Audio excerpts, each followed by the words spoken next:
All right. Man, it is that time again. It's been a while. In the words of Stained, I know it's been a while since I've gotten live. This is actually the first time this year in 2024. There's a lot going on, but I'm glad to be back in the saddle, bringing some new content and new fireside chats. And tonight will be no different. Tonight I have a very special guest.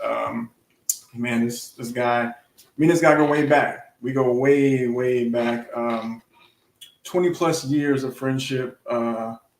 We've seen each other, the highs, lows, successes, celebrating one another's successes and everything, and also learning from each other and also leveraging one another. So, without further ado, I'm gonna bring up my guy, my boy, my brother, my friend, the one and only Mr. Lacey G-Souldier Turner. Let's crack a like a shout. Listen, check this out, yeah.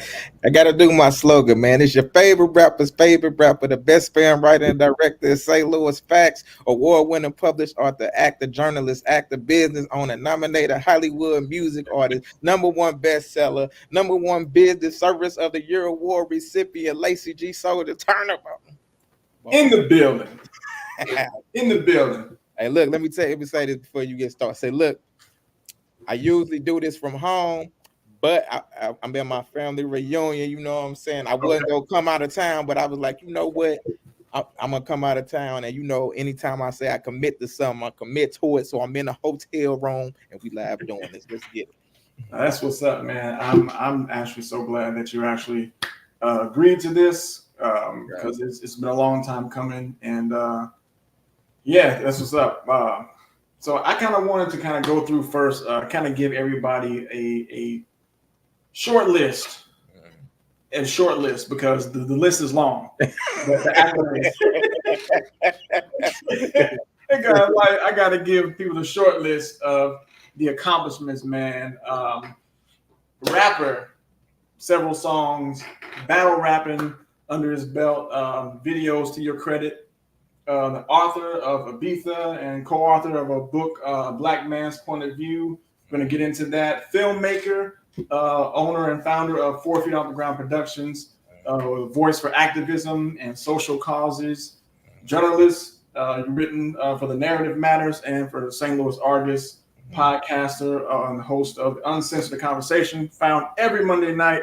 I tune in from time to time. Graduate of Webster University. Man who has interviewed several notable people who are figures in the community. I would say from Crystal Wilson, you know her from Players Club. Ronnie, Christopher Play Martin, yes, Play from Kid and Play, interviewed him. Yes, Terry Johnson from Family Matters, who played Maxine, and Eric Braden from Young and the Restless, who played Victor. I was surprised the dude was still alive. He reminded me of Morgan Freeman, still alive. I'm like, man, this dude is like, he been Victor since I was born. Fact. Man, so I like all that, and like, it's been cool to watch at a distance and to know and see where guys like us came from, the humble beginnings. Yes. From Bermuda and Holborn to the time when we're about to fight and be enemies. Right. As enemies. And so before we even get into the meat of the conversation, like, we got to kind of go through the history of where we started. Gotcha. And we're about to fight. We're about to squad. We're about to bang and have it all out. My clique and his clique, over some foolishness. And who would have thought that moment would have turned into this long-lasting friendship? And I'm gonna be honest, like I'd always desired to have friendships and connections that have lasted so long. And for a minute, I was like, man, maybe this is not gonna happen. Yeah. But I had to really look at and analyze where I've come from, where I've been, and who I've been connected to. And like one of those things that has been sustainable was this connection that I shared with you, my brother. And I just want to say I appreciate your friendship and your brotherhood and what we've done and how far we've come. Definitely. So I'm grateful to the Lord for that, man. And with that being public, I just want to say, man, I love you, my brother. I'm always in your corner, supporting you, whether it's from a distance or up close, being part of your projects over the years here and there, and then just being there, man. So it's one of those things where, hey, I'm humbled to know you, humbled to call you friend and brother, and so yeah, and even with my short-lived rap career. Nigga, going fishing. You gonna need some bait. I tried. I still remember. I still got that. I tried. I tried. Yeah. But man, like without further ado, I just want to jump into um, one. This first question really is like back in '99 Mhm. when we were kicking up dust and when we were going back and forth to the studio off Bermuda. Did Lacey Turner see himself where he is right now? Yes, I think I've always had that passion and drive. Like, um, when I think when since I was born, like I've always felt that I was going to be a star. Period. So when we went to that studio, said that was my well. Before you went, I think I went earlier that year. My friend at the time, his name was Silly Mo. That's what we called him. He took me to my first studio session there, and then when I went into the studio, I was like, man, this is it. Like my mind frame the whole time was I'm about to blow up. With my raps, I felt like I was like better than any rapper. Period. So yes, my mind frame was that I was gonna blow up at that time. Oh, gotcha. But even when you knew or saw in your mind's eye that you were gonna be on this big stage, did you see like how multifaceted it would turn, like stretching beyond With rapping? everything. No, no, it's crazy. Guy has a great, funny sense of humor.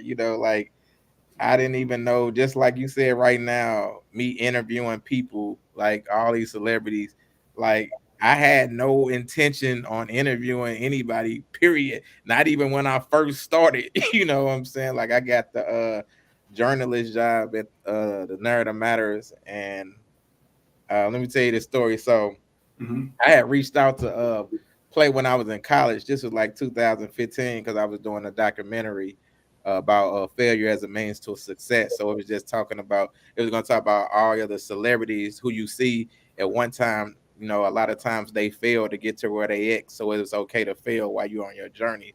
So I Mm-hmm. had reached out to Christopher Play Martin, and I don't remember if he responded back or not, because if he did, it was like too late because I was already doing a documentary.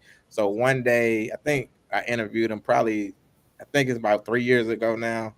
I had reached out to him on Facebook, and he was just like, his Facebook page just popped across my page, and I inboxed him, and he was like, "Man, it's crazy that I got this message." He said, "I don't even be on this page, period." He said, "I was just looking for something."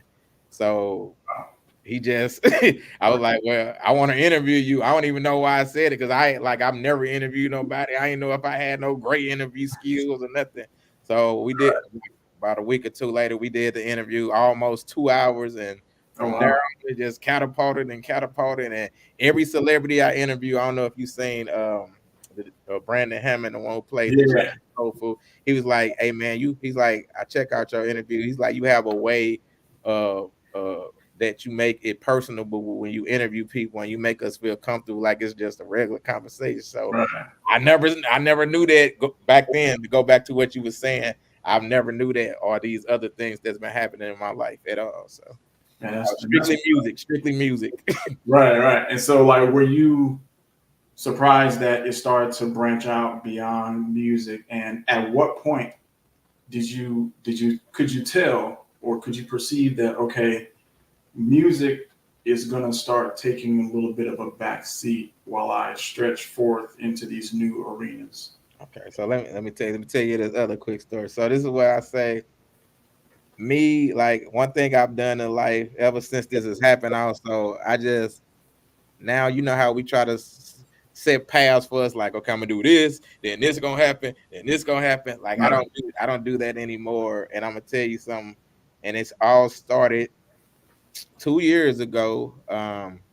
Something that was something bad happened turns out to be the greatest thing ever, period. You know what I'm saying? Mhm.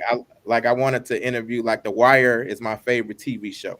All right. Wanted to interview somebody from The Wire. It was their 20th anniversary. So I found one of the actors, one of the managers was like, okay, want my client here interview with you. He'll do it on Tuesday.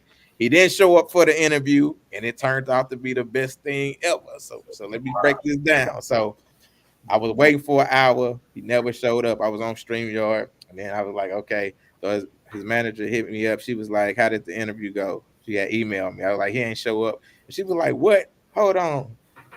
So she hit me back 5 minutes later. She was like, he'll be on in 5 minutes. I was like, okay, cool. So he finally came on. We did the interview, great interview. And then while I was interviewing, she had emailed me. She was like, send me your number or whatever. Oh, well, she sent me her number. She was like, call me when you get off.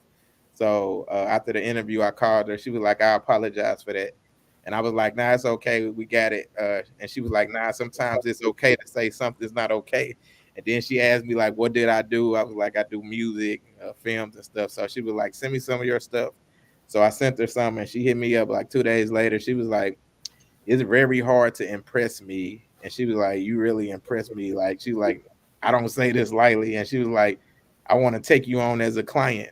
And then from there, all the success started happening. So just imagine if the interview would have went right, she would have just been like, all right, thank you, see you later. But Right. since it didn't go right, that's why I said God just make things happen crazy. And ever since then, she done helped me get, like, I got managers, I got publicists, I got lawyers, I got a whole team around me now. So Wow. Now, that's what's up. I love that. Love that. Now, describe a time when, because we're talking about the value of connections, and describe a time when, like, the networking situation led to a significant career opportunity for you. Because you kind of just elaborate on that, how that twist of fate happened. But how do you leverage those connections though to achieve your career goals that you have now? So let me even break this down too. Let me break this down. So even last year, right? Um, I bought a camera. I brought a Panasonic Lumix GH6 because I was just usually writing and directing my own films. Right? So I was like, all right, I'm finna buy this camera to shoot my own stuff. Period. You know what I'm saying? So I bought the camera, and I just started, like, going to my family reunion, shooting people birthday parties. Then I started just shoot stuff, and people started looking at it. Then they started booking me up, like prominent people, you know what I'm saying, in St. Louis. I started getting booked and stuff, and I barely shoot my own. Like, I don't think I probably shot like two things for myself. I keep getting booked shooting all these other people. But not, but me booking these people was like introducing me to other prominent figures, politicians, just everything. So I guess you could say that, like, leveraging in that way by me doing these videos for people is introducing me to other people, and people love my personality. So I just thank God for just blessing me with that, for real. That's what's up. Now, how do you or have you sought out mentors and advisors in the respective fields that you're currently dabbling in, and Mhm. how do you select them? So I haven't. So everybody has their mentors. Like, I know people who study Grant Cardone's and all this type of stuff. But me, I've never actually, like, I do a variety of things. So I study the people who I love, like Denzel Washington. You know what I'm saying? Like, I don't seek them out as specific mentor, but like, I watch Denzel Washington videos, I watch Will Smith videos, so I watch all these different videos, and like, I watch behind the scenes of, like, directors and everything. And one great thing that I think people should get, I don't know if they know about this. I don't know if you ever heard about this either, Shine.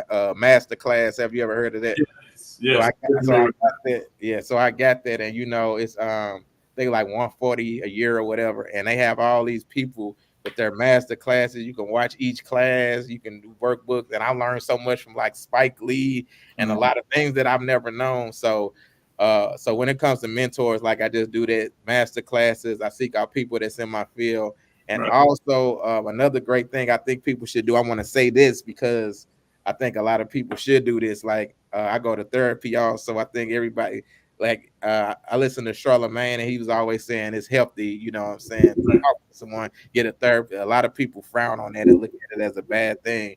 And I Yeah. think it's really great. That has helped me a lot too. So the No doubt. mentors, yeah, watching mentors in the entertainment field on YouTube, my master class, and going to therapy is like really has helped me. You see my tagline, I'm a masterpiece that has mastered peace. Yes. Every day I am in peace. I don't let nothing bother me, no one bother me, nothing, bro.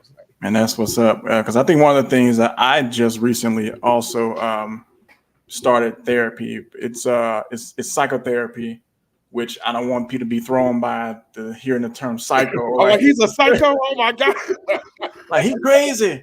No. And one things that I've been learning like that for psychotherapy, it's deeper than just counseling.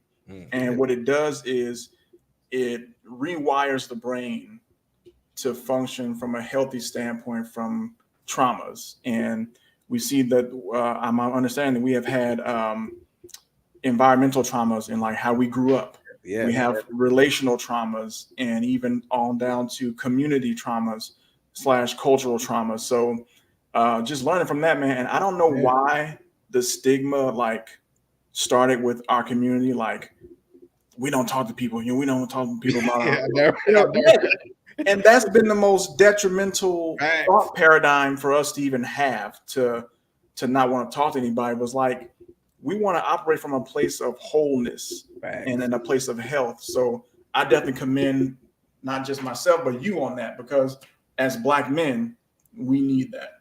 You know. And then look, let me say this to my therapist. Like we went over like even my child trauma and stuff, like stuff that I thought was normal. She was like, you know, this is not an excuse of why you did what you do or did what you did, but it just giving you an understanding. This is why you were like that, you know, like coming up in your household, seeing your mom do this. She's like, you never really, you guys never took time to process it. You just thought it was normal the way you was going in life.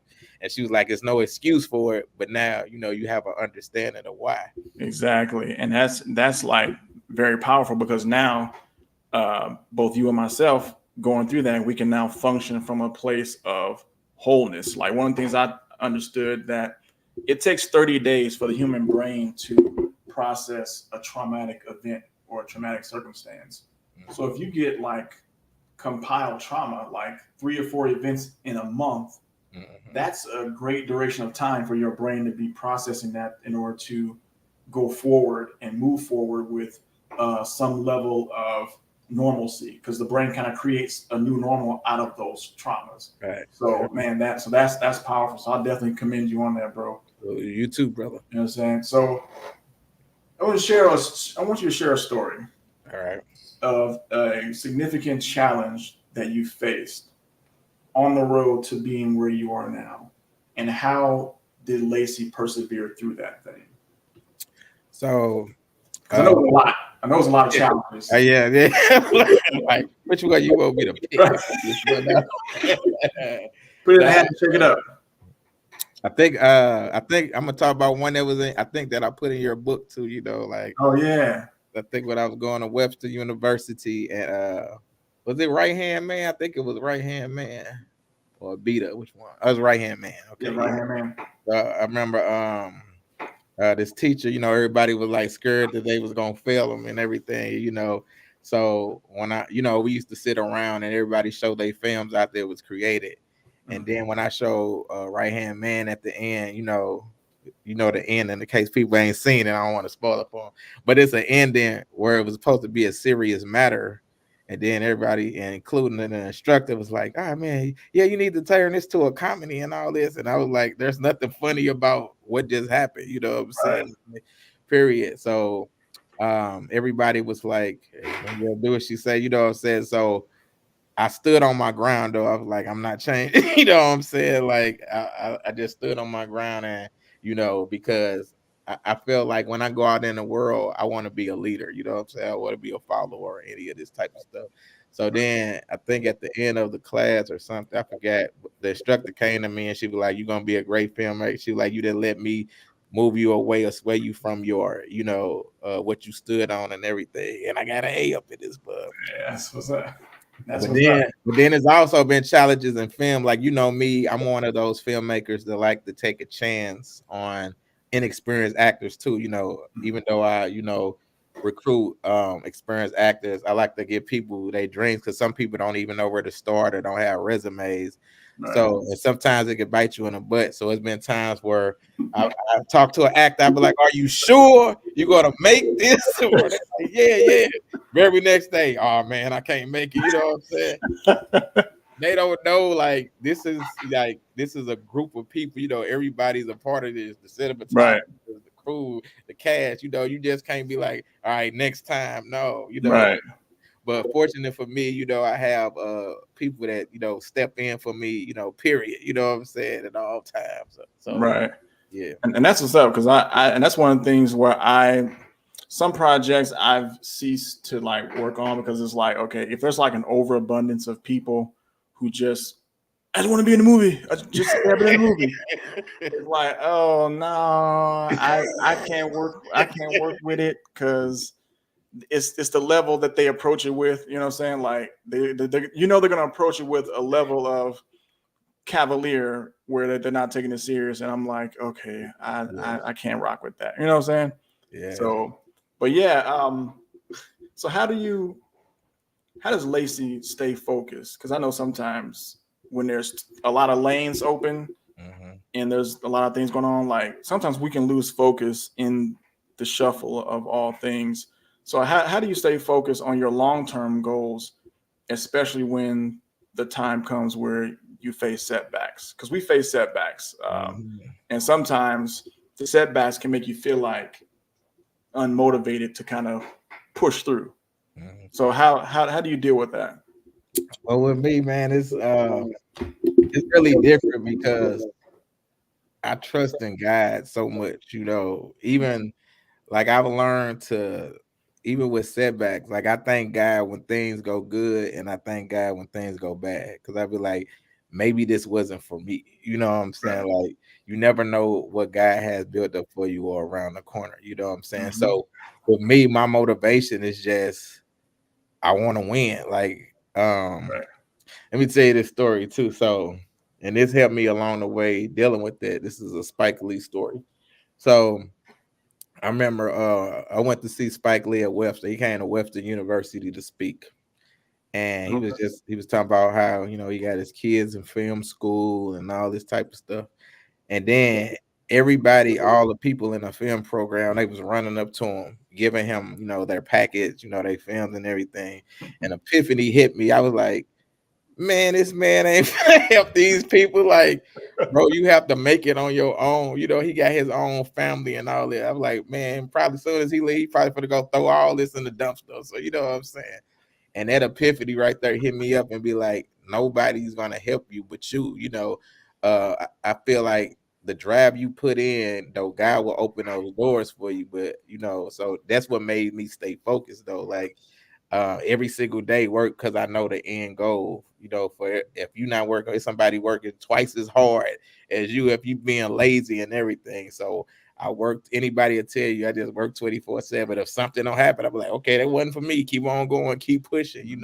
I done went to film fest. I done applied for film festival cans, and I'll be like, they ain't select my film, or they'll select some trash. I'll be like, man, I know my stuff is better than this, but I don't let it, affect me, bro. Even like with I don't know if you probably witnessed this, even like with our film festivals in St. Louis, it's just like what I'm saying, the Oscars for real. Like, your film is better than this, but it's like a clique group, you know what I'm saying? And so Right. they get these awards. But when I start just feeling like I don't do this for like the accomplishments, I do this for the people, like Right. my films I make, if I can help or save a soul, then I've done my job. The awards and everything are great. Of course, we love the awards, but I just get a satisfaction of helping people. So that's why, like, setbacks don't bother me at all. I don't know if it do for other people, but I just trust the guy so much that I believe whatever path he got for me is gonna be for me. So what I do is just put my content out in the world and let God open the door. Oh, no doubt. And I think that's one of the things that continues to fuel guys like us who have come from where we come from. Because by all accounts, I know this is for sure for me, and I know it's for sure for you. We were under the umbrella of cats who just was thrown aside, tossed Yeah. aside. Mm-hmm. They're going to be like a statistic, basically. Mm-hmm. And who'd have thought that two guys coming from the background we came from, single parent home for the most part, Yeah. growing up, different struggles, various struggles, some similar, some polar difference, but we persevered through a lot of that, and look where we are now. Look where God has brought us, and Facts. how He's kept His good hand of good upon us, and really has really utilized us as tools and instruments in His hand to bring forth a difference in the land. So it's Facts. almost like we're working towards like leaving this space, this life a little better than we found it. Facts. And so with that being said, what brought about your voice, you utilizing your voice for like activism and social causes and social issues? Man, just like what you said, where we come from, brother. Like I come from the hood, like down, super poor, no food, having to split one piece of chicken with my brothers, you know what I'm saying, bro? But and my main thing though is doing it for the youth, bro, because I want to show the people that came from where I came from that you can do anything you put your mind to it. I am a living example, bro. So I remember it was this one time.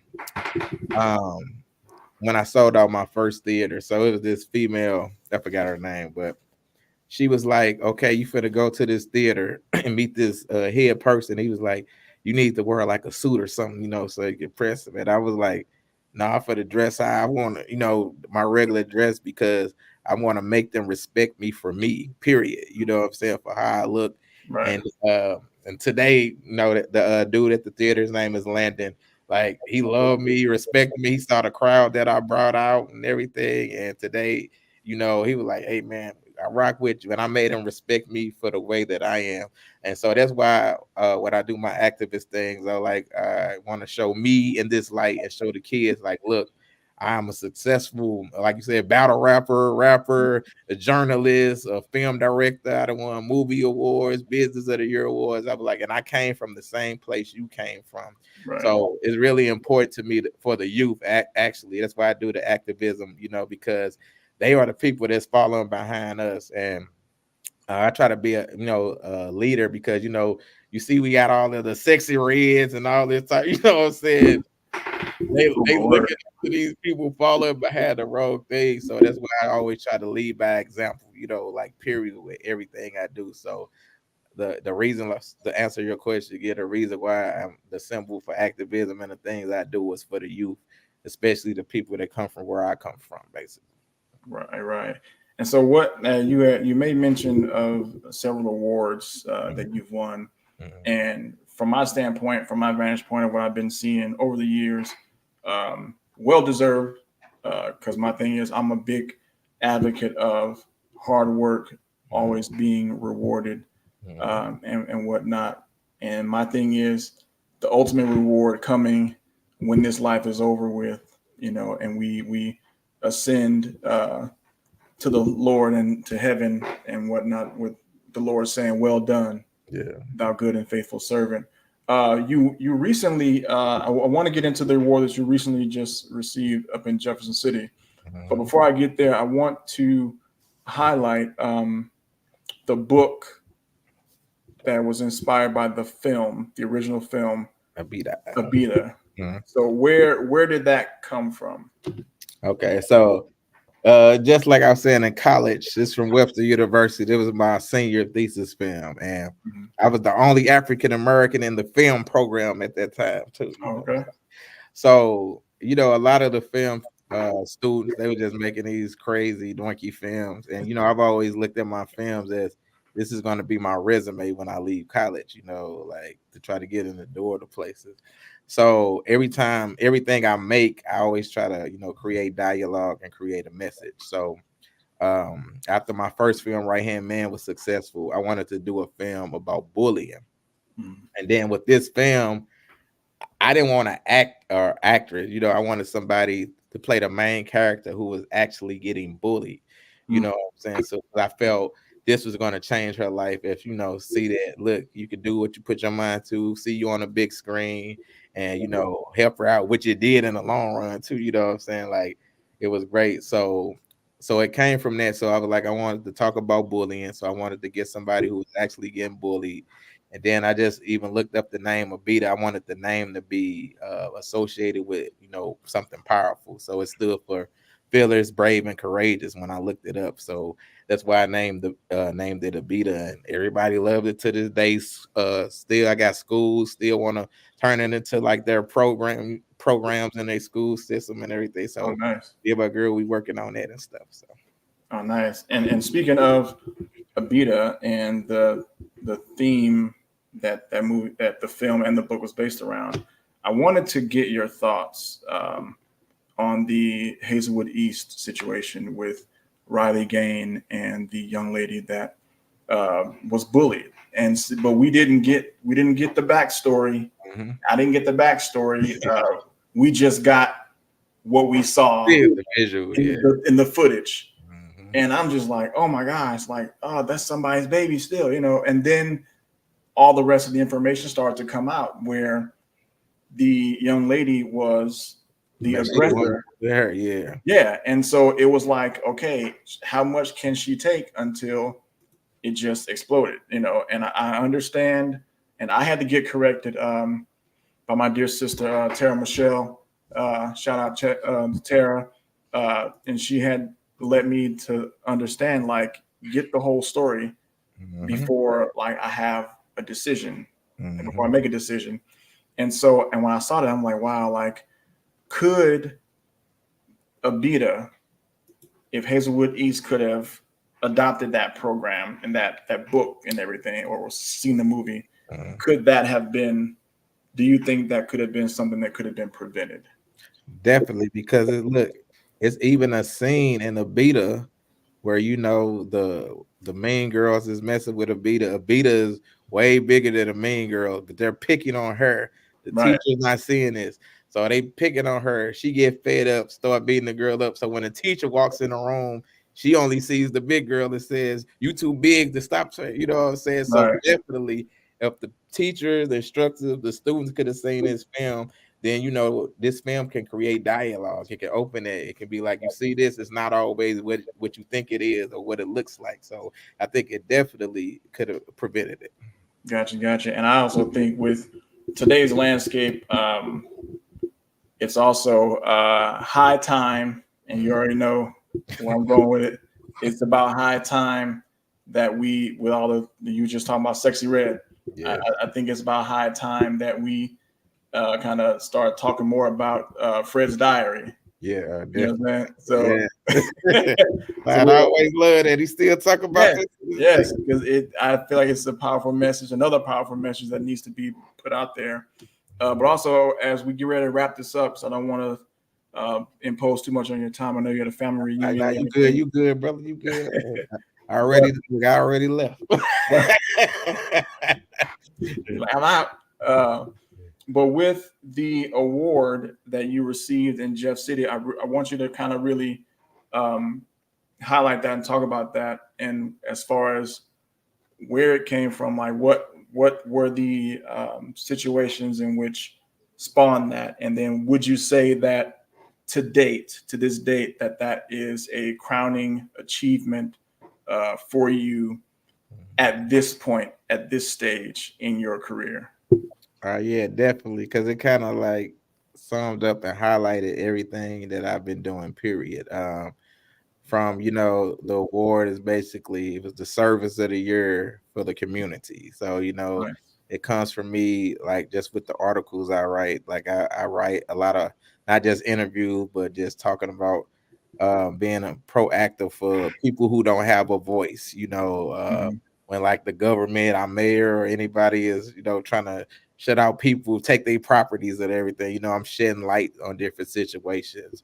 It was just talking about, me creating opportunities in my film for, like I said, actors and actresses and making powerful films. It's about me being the ambassador for this this nonprofit called JB Dandalo, who provides, fresh water for people in Zimbabwe and across the United States. It's about my activism, this coming out marching about my music, making songs that's powerful, with messages. So it kind of like just summed up everything that I've done. It's like they are watching everything I'm doing, and like it was just a great honor to go out there and be part of that and get crowned. And just like I said, even if the people see me when I went out there, I had a suit on, but I still have my G-Soldier hat. Like, hey, bro, still G-Soldier.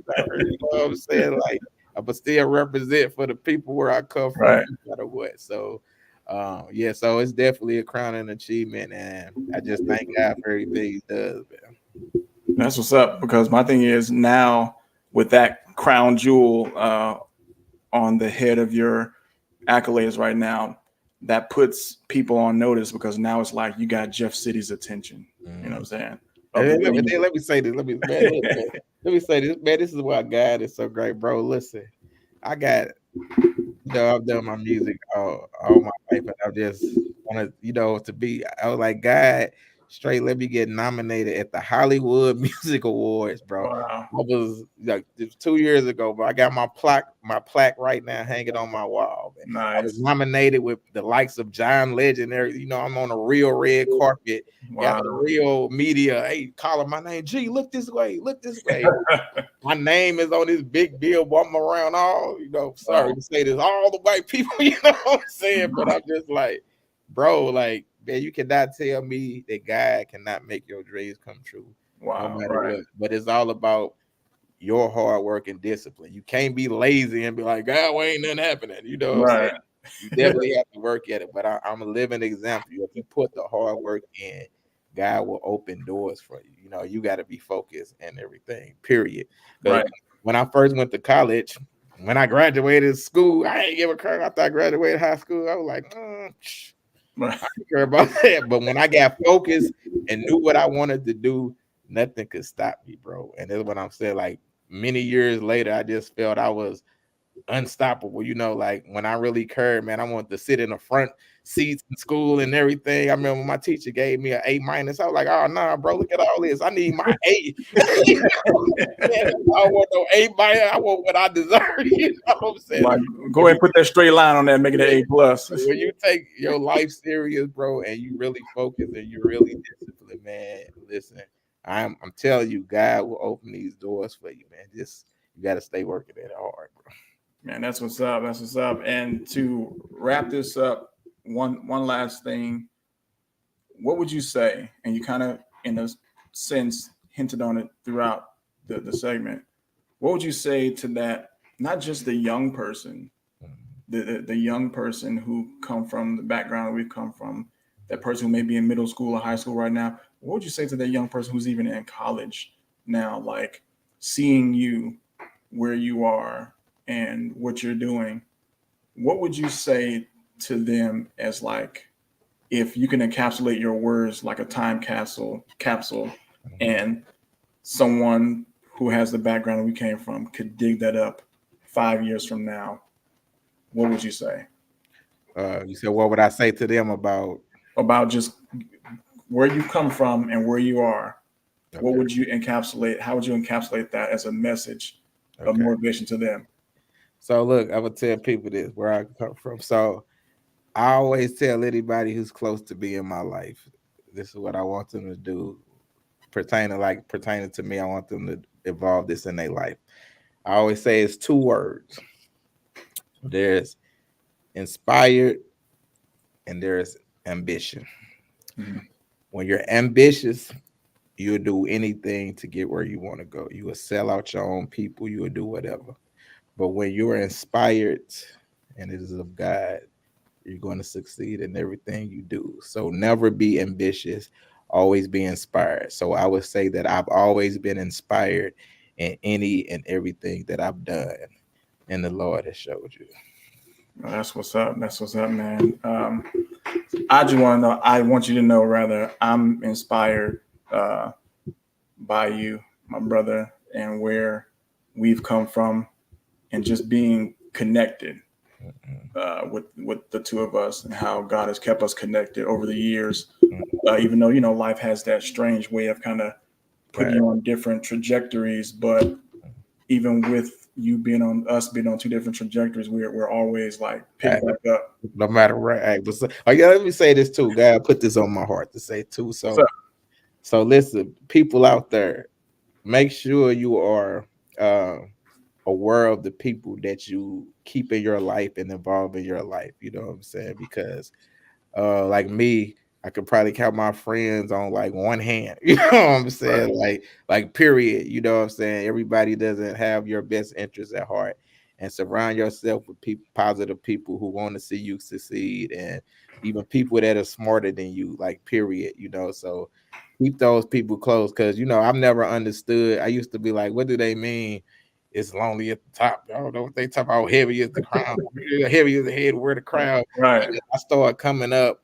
All these people started falling up. People that I thought was my friends, people that I was close, started being jealousy, envy. You know what I'm saying? Like, and I started seeing it as I continue to grow. Like the people are falling off. So just be mindful and aware of the people that you keep around you in your circle, because those people are going to help you get to the place that you need to get to. So make sure you have the right people around you. Period. Right, for sure. And I definitely appreciate that, because I've heard, I think it was Tyler Perry that said one time he was talking about uh, like the relationships are like whether like a leaf or a branch or a root, and you have to understand where those people are, who those people are in your life. Some are like roots. A tree doesn't need a whole lot of roots, but the roots are there to help that thing to be sustained and grow. A branch, if you let them go out further enough on it, that branch gonna snap and break. Yeah. And that leaf is only there for a certain season. Don't fly away. So I'm thankful unto the Lord that you and I are roots one to another. Definitely. You know what I'm saying? And I'm inspired by your successes and the things that you've done, and I'm constantly striving to like, okay, he did that, okay, so I know I can do that in the lane where I'm going and where God has me. Hold on, hey, hold on. I feel that about you, man. You've been in some movies with some heavy hitters. You know what I'm saying? Been in there with my boy from Candy, man, and Oh everything. yeah, Tony Todd, man. Like, bro, you've been doing a lot of great things too, man. So salute Thank to you. you. Like you said, it's reciprocated. I just saw you come up from wrestling, and you know what I'm saying, and everything, bro. Like you said, trying to rap. Your little short rap career, but just saying your growth, man, in the commercials that you know what I'm saying, that you done did and everything, bro. I'm very proud of you. And like I said, hey, we're gonna be like Spike Lee and them, everything. Whoever make it first out of the city, you already know we breaking everybody with. You already know. And think about it, it's I don't even think it's a matter of when we make it, but we've already made it. There you go. It's just what's the next rung in that ladder. You know what I'm saying? There you go. Fact. So definitely appreciate the sit down, man. I definitely appreciate the wisdom and the gems that you dropped, and understanding that the value of connections and what we are bringing to the table as people,